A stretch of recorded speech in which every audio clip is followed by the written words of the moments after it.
Assalamualaikum, Sobat Cerita Mistis. Apa kabar semuanya? Semoga kalian sehat, bahagia, dan selalu dalam perlindungannya. Kali ini, kita akan membahas cerita yang super seru, bikin bulu kuduk merinding, dan penuh misteri. Tapi sebelum kita mulai, seperti biasa, jangan lupa absen dulu ya. Komen di bawah kalian nonton dari kota mana nih? Kita pengen tahu sobat, cerita mistis ada di mana aja. Kali ini kita punya cerita yang beda dari biasanya. Judulnya, Nyi Roro Kidul melahirkan. Siapa ayahnya? Ternyata dengar judulnya aja udah bikin penasaran kan? Jangan sampai skip, karena setiap detiknya bakal penuh dengan teka-teki yang gak terduga. Yuk, siap-siap masuk ke dunia legenda dan misteri yang mendebarkan. Pada suatu malam yang sunyi, di tengah deburan ombak pantai selatan, suasana terasa berbeda. Bulan purnama menggantung di langit, memancarkan cahaya yang menyelimuti lautan dengan nuansa mistis. Di sebuah kerajaan gaib di dasar laut, terdengar suara yang jarang terjadi. Tangisan bayi. Para penghuni kerajaan gaib, Gempar, sang ratu laut selatan, Nyi Roro Kidul, melahirkan seorang anak. Namun, ada teka-teki besar yang menyelimuti kelahiran ini. Siapa sebenarnya ayah dari bayi tersebut? Beberapa bulan sebelumnya, ada desas-desus bahwa Nyi Roro Kidul sering terlihat di atas permukaan laut, bahkan mendekati daratan. Beberapa orang saksi dari desa pesisir mengaku melihat seorang wanita berpakaian hijau menari di atas ombak saat malam tiba. Namun, mereka tak berani mendekat karena diyakini bahwa sosok itu adalah jelmaan sang ratu laut. Suatu malam, seorang pemuda bernama Arya yang tinggal di desa dekat pantai bermimpi aneh. Dalam mimpinya, ia bertemu seorang wanita cantik berambut panjang dan berselimutkan kain hijau. Wanita itu memintanya untuk datang ke tepi pantai saat bulan purnama tiba. Arya terbangun dengan keringat dingin, tetapi ada rasa penasaran yang tak bisa ia abaikan. Ketika malam purnama tiba, ia benar-benar pergi ke pantai. Di sana, ia melihat sosok wanita dari mimpinya.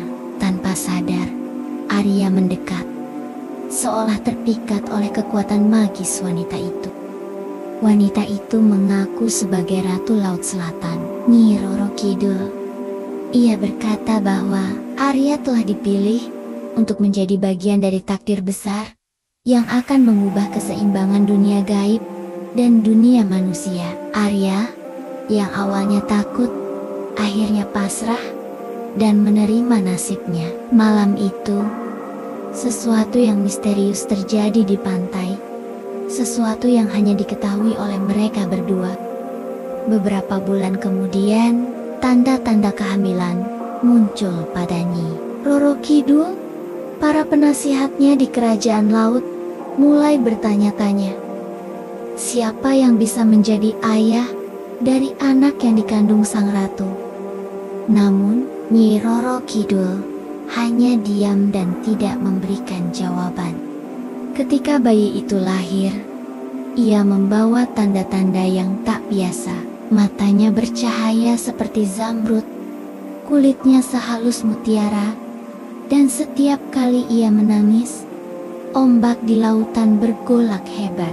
Para penghuni kerajaan laut yakin bahwa bayi ini memiliki kekuatan besar yang belum pernah ada sebelumnya. Namun, teka-teki tetap belum terjawab. Siapa ayahnya? Arya, yang tinggal di desa, mulai dihantui oleh mimpi-mimpi aneh tentang seorang bayi yang memanggilnya. Ia merasa ada sesuatu yang menghubungkannya dengan anak tersebut. Suatu malam, Arya kembali ke pantai dan memanggil nama Nyi Roro Kidul. Sang ratu muncul, kali ini membawa bayi di pelukannya. Nyi Roro Kidul akhirnya mengungkapkan kebenaran.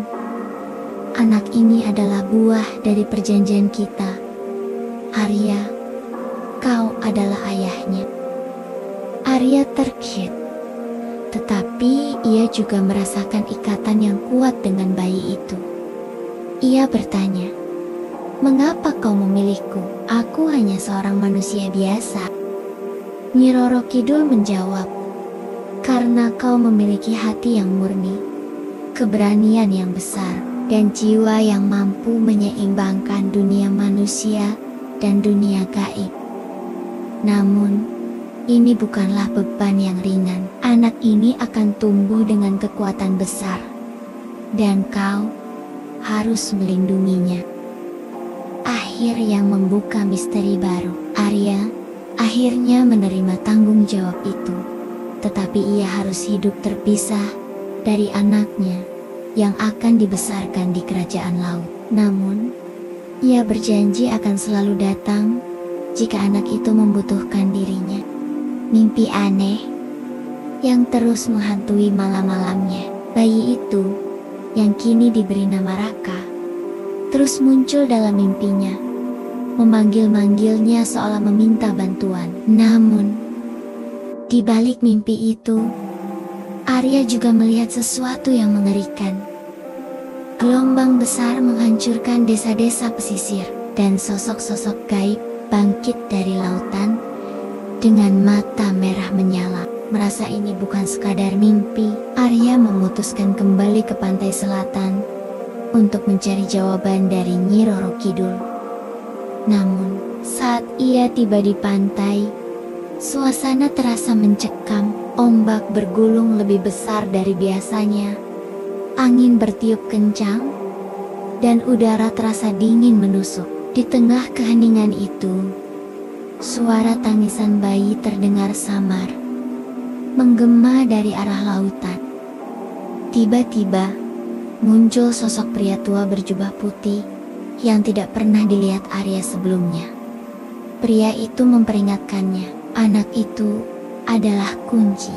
Ia bukan hanya darah dagingmu, tetapi juga pewaris kekuatan besar yang bisa membawa kehancuran jika jatuh ke tangan yang salah. Siapa kau? Dan apa yang kau maksud dengan kehancuran? Pria itu menjawab dengan suara berat. Aku adalah penjaga gerbang antara dunia manusia dan dunia gaib. Anak yang dilahirkan Nyi Roro Kidul bukanlah anak biasa. Ada kekuatan jahat yang sedang mengincarnya. Kau harus segera ke kerajaan laut untuk melindungi anakmu sebelum semuanya terlambat. Misi berbahaya ke kerajaan laut. Dengan petunjuk dari pria tua itu, Arya akhirnya mengetahui cara untuk masuk ke kerajaan laut. Ia harus menyelam ke pusaran air yang muncul tepat di bawah sinar bulan purnama. Tanpa ragu, ia melompat ke dalam pusaran tersebut, meski sadar risikonya besar. Saat ia mencapai dasar laut, Arya disambut oleh pemandangan luar biasa. Kerajaan Nyi Roro Kidul bersinar megah dengan istana kristal yang memantulkan cahaya biru kehijauan. Namun, suasana di dalamnya penuh ketegangan.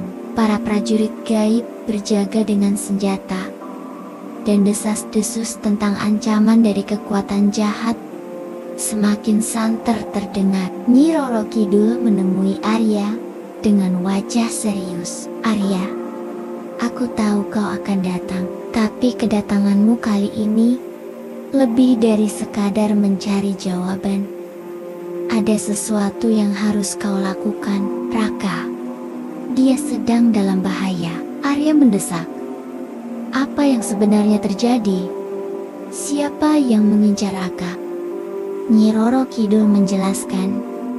Dulu, sebelum aku menjadi Ratu Laut, ada makhluk kegelapan bernama Baraksa yang mencoba merebut kekuasaan di dunia gaib. Ia berhasil dikalahkan dan disegel di kedalaman Samudra Hindia. Namun, dengan kelahiran Raka, segel itu mulai melemah. Baraksa tahu bahwa darah Raka setengah manusia dan setengah gaib bisa membebaskannya.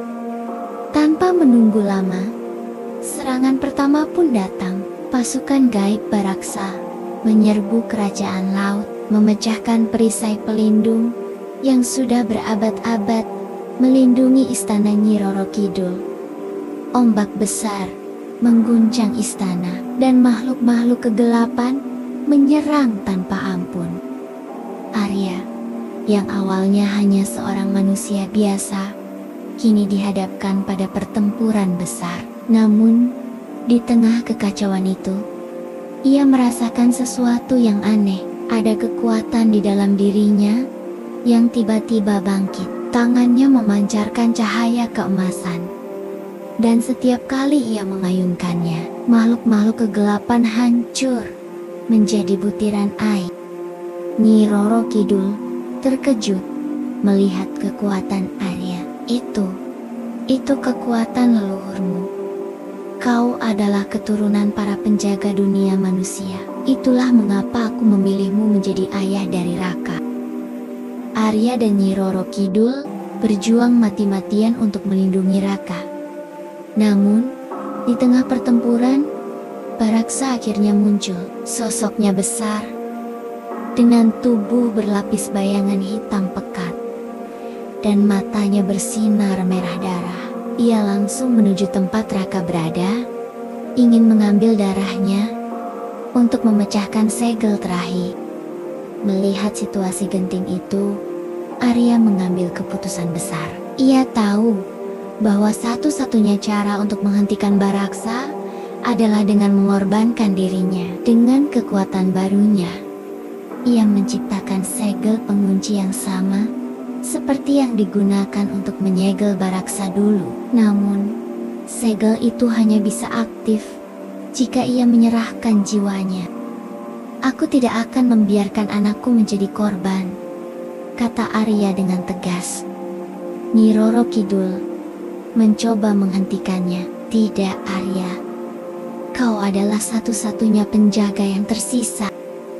Namun, Arya tetap melangkah. Dengan kekuatan dan keberanian luar biasa, ia menyerang Baraksa langsung ke inti kekuatannya. Cahaya keemasan menyelimuti mereka berdua, dan dalam sekejap, Baraksa kembali tersegel di kedalaman laut. Namun, Arya menghilang bersama segel itu.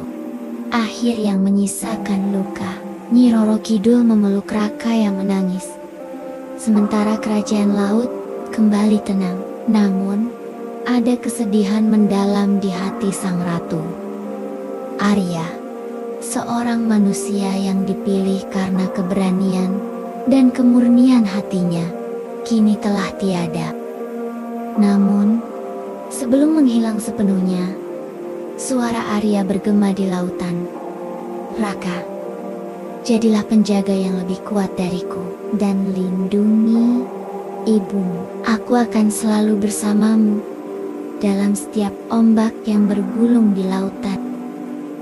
Kini, legenda tentang Arya, Nyi Roro Kidul, dan Raka terus diceritakan dari generasi ke generasi. Mereka yang percaya mengatakan bahwa pada malam bulan purnama, Arya masih bisa dirasakan di pantai, menjaga dunia manusia dan dunia gaib tetap seimbang. Tapi satu hal tetap menjadi misteri. Anak itu, yang kini telah tumbuh besar, akan membawa perubahan besar apa pada dunia manusia dan dunia gaib? Wah, gimana nih sobat cerita mistis? Serem banget ya cerita kali ini. Sekaligus bikin kita penasaran. Kalau menurut kalian, siapa sih sosok ayah dari anak Nyi Roro Kidul ini? Kasih tahu teori kalian di kolom komentar. Ya, oh iya, jangan lupa buat yang belum subscribe, klik tombol subscribe sekarang juga, dan nyalain lonceng notifikasinya, biar kalian gak ketinggalan cerita seru lainnya. Kalau kalian suka video ini, kasih like, share ke teman-teman kalian, dan bantu channel ini makin berkembang. Sampai jumpa di video selanjutnya. Sobat Cerita Mistis, stay curious, stay safe, and always believe in the magic of stories. Bye-bye. Wassalamualaikum.